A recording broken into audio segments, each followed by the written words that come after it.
So now I've been asked to talk a little bit about the Durham Commission, a little bit about my own journey from filmmaker to policymaker, and a little bit about the work that Five Rights Foundation, of which I'm the founder and the chair, does with children. And in a very uncharacteristic act of obedience, I will do just that. So I am just one of the 17 commissioners on the Durham Commission. It's a joint commission between the Arts Council and Durham University, and it aims to shine a light on the importance of creativity to our society at a time of significant economic, technological, societal, and environmental change. And I'm going to say a few words about it. I speak as an individual, but I'm trying to capture what we feel as a whole. So there have been commissions before, and they have provided a range of recommendations, only some of which have we seen taken up. So there's an understandable frustration that once again we are sitting down to talk about what should be done instead of simply getting on and doing it. And that is a view with which I have a lot of sympathy. But given the extraordinary benefits of joy, satisfaction, well-being that living a creative life brings, the enormous contribution to our civic and economic life, and in particular, the value of adaptability, learning, change, which is so central to the creative process and so valuable in a time of rapid societal transformation, and of course, at a time in which we have seen a great attack on creativity in the education system, it did seem a good time to make our case again. And a good time in particular to focus that case specifically on outcomes for children. Because if we're to tackle the artistic, economic, civic, technological and ecological issues we face as a society as a whole, we need adaptable, civically engaged young people who have the skills to navigate an uncertain world with confidence, imagination, and empathy, i.e. creativity. The Commission began in March 2018, and it's going to report in September this year. And I doubt if anyone in this room will be surprised that the first couple of meetings kept circling back to a definition of what is creativity.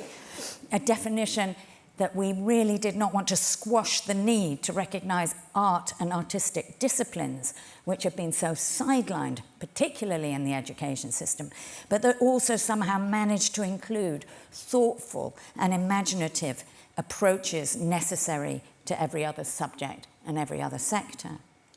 And an example of the importance of this debate was illustrated by one of the commissioners who's actually head of surgery at Imperial College. And they are now mandating lace making and woodwork classes for would-be surgeons, because the current dependence on digital tools in childhood and the lack of practical subjects in the education system has had a profound effect on the fine motor skills necessary to be an effective surgeon. And this story was one of many examples that came up in the research of the Commission about the interdisciplinary nature of learning that made a great impression on the commissioners. So we established the definition like this. It is the capacity to express, imagine, conceive, or make something that wasn't there before. And there's all sorts of qualifying bits, as you can imagine, with a bunch of academics at the table, but that was the main thrust. And as soon as we had settled on this definition, there was then the thorny question of if you can assess creativity. So the danger of teaching, funding, or implementing only what you can measure is a perennial problem. And one that I would argue has become more acute as funding for the arts generally has become more scarce.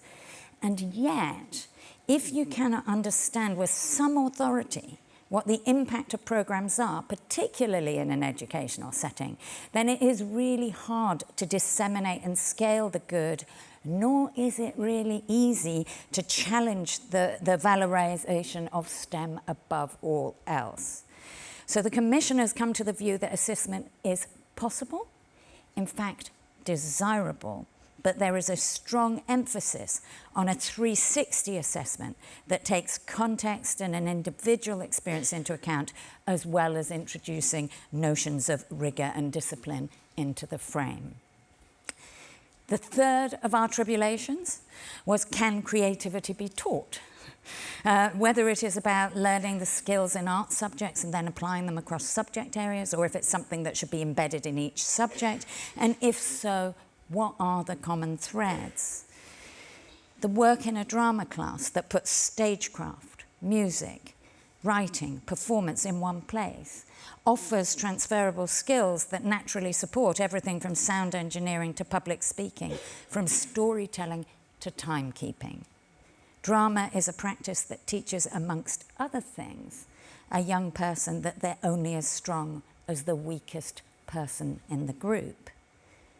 It also teaches them that very important life skill of learning how to command the attention of an audience who may have somewhere better to be. Drama is a fine example of what we felt more generally, the art for art's sake, skills to help express your art, the notion of transferable skills, and creative approaches to problem solving across the piece are indivisible, cumulative, and crucially important for all children, whatever their individual educational journey might be. Now, I am forbidden to reveal all our recommendations at this point, unfortunately. It was going to come out now, it's coming out in September, but I can say the following. The recommendations recognise the need to insert creativity into the lives of children from birth, and the need to sustain and represent opportunities to engage creatively into early adulthood. They articulate that creativity is a way of being and thinking, as well as a series of skills.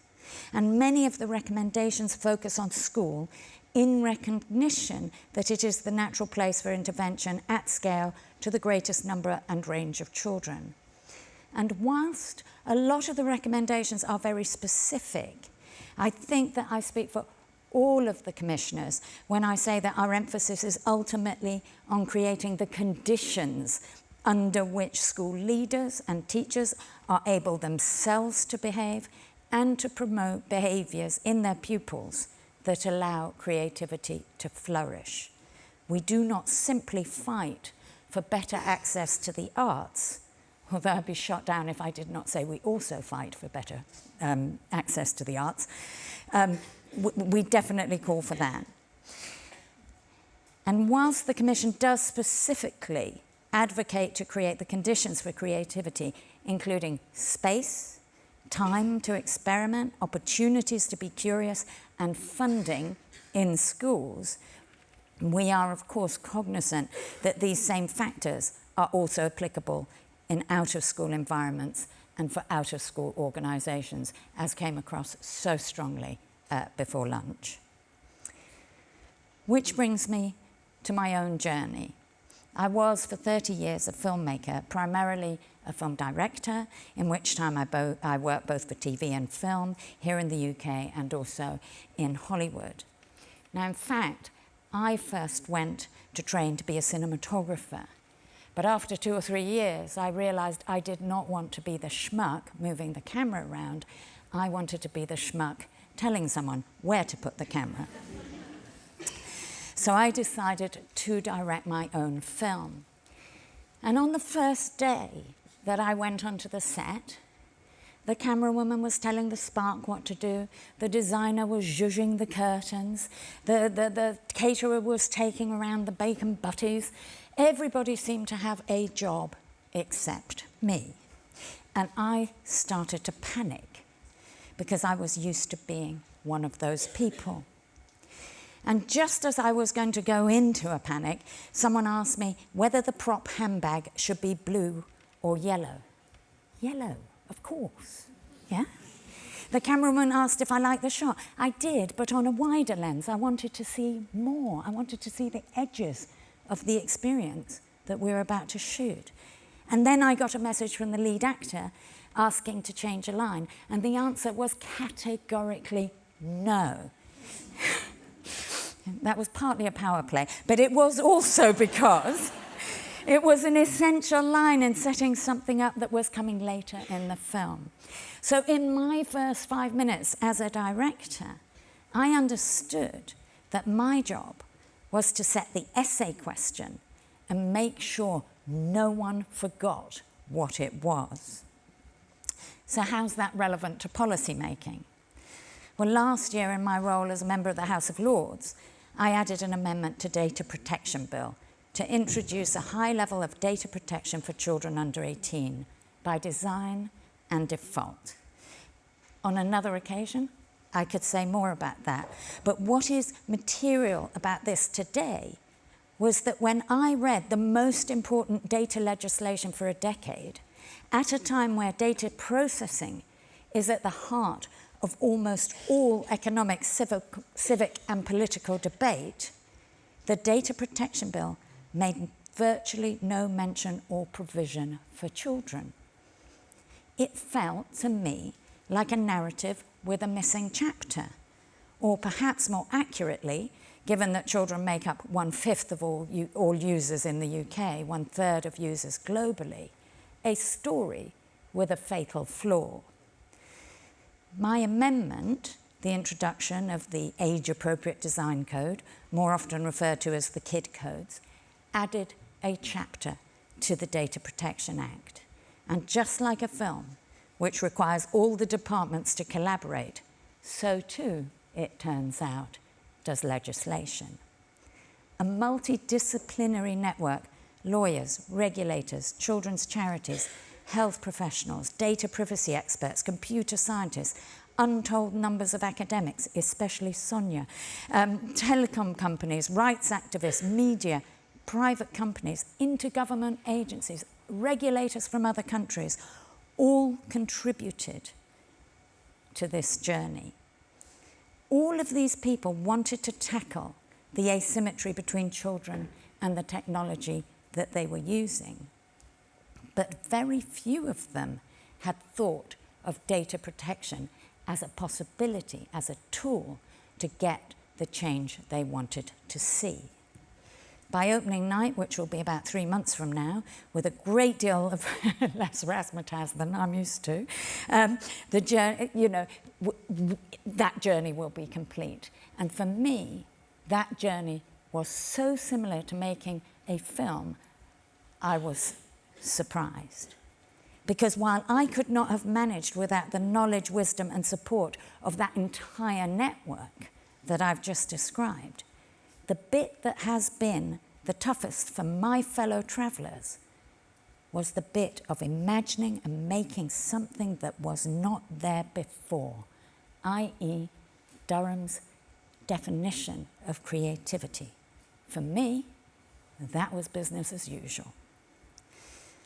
So I want to finish by talking a little bit about the children we work with and the data literacy program that has emerged out of that work.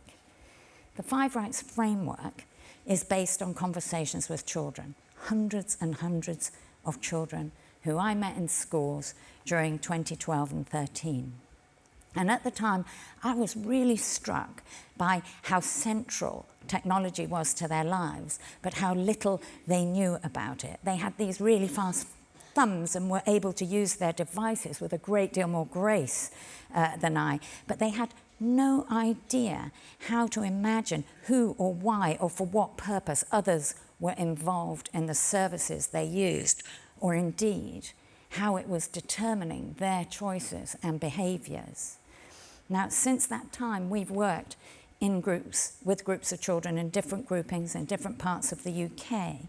And the first iteration in Nottingham and Leeds universities was commissioned to conduct deliberative juries, using professional actors to act out scenarios that showed how their digital actions interactions impact on their lives. And one of my favourite scenarios was where an actor used to pretend that they were going shopping, and every time they picked up a bag or someone showed them a dress or they tried out the perfume, someone else would attach a crocodile clip, a long piece of string, and a Coke can at the end. So after about 10 or 15 minutes of shopping, this central actor looked like a demented bride, you know, with dozens and dozens of Coke cans. And in that way, we were able to talk about cookies and tracking. And when the kids understand, they didn't like it one bit. Now, 6 years later, we've worked out 4 90-minute sessions how to teach young people about data, artificial intelligence, persuasion, and the notion of consent. And the kids that participate go to speak to ministers, tech leaders, other children, private businesses. But most importantly, they provide us at Five Rights with a nuanced understanding of how they experience the digital world and what bits of it they would like to change. And it really is an extraordinary experience. And I have to say, even a couple of weeks ago, I literally saw a kid in a workshop invent the 2-factor authentication system as if it didn't exist already. She just had in her head that you needed, if you had this permission and this permission, it would be better for her. Yeah, and equally, a young boy in the same workshop actually developed a system where he could choose to lend his data to a company for 7 seconds, 2 minutes, a year, forever, in a drop-down menu. And we took it away and we actually designed that into an app for him so he could see how it would work, how his imagination could be realized in the digital world, if only companies allowed that sort of behavior. What is important for me in this is that every provision of the piece of regulation that I have just spoken about was in some way inspired, directly or indirectly, by the things that the children have discovered in our workshops. These findings are fundamental to our policy programme, just as acting, drawing, debating, design, computational thinking are fundamental to our work with them. And just for the record, the particular group that I've just referred to that designed these 2 incredible things in real time were a group of children who have been, for other reasons, excluded from school, and they were mandated to come and see us, and they didn't particularly want to be there. But they, like every other child we have engaged with, has actually gone from a level of disinterest to a level of personal agency, outrage, creativity, fury, whatever you like, in the course of discovering that the world is treating them a particular way. It's not just them passively consuming it. So I'm actually going to finish, and in finishing, I'm going to offer a quote, and I do apologise for anyone who's heard me say it before, but it's my favourite. Several years ago, when I was particularly upset about what I saw as the move to devalue the arts in education, I asked Professor Brian Cox what he thought about the valorisation of STEM over the arts subjects in schools. And he thought for a second, and then he said this: "Physics has taught us that there is a beginning and that there is probably going to be an end. But it is art that will help us understand how to spend the vast amount of time in between." Yes, another commission, yes, another set of recommendations, some of which will fall short inevitably. But please, when September comes, use it to make our community heard. Creativity is not nice to have. It is an essential part of the future of what our society needs. So the Durham Commission is nothing more or less than one more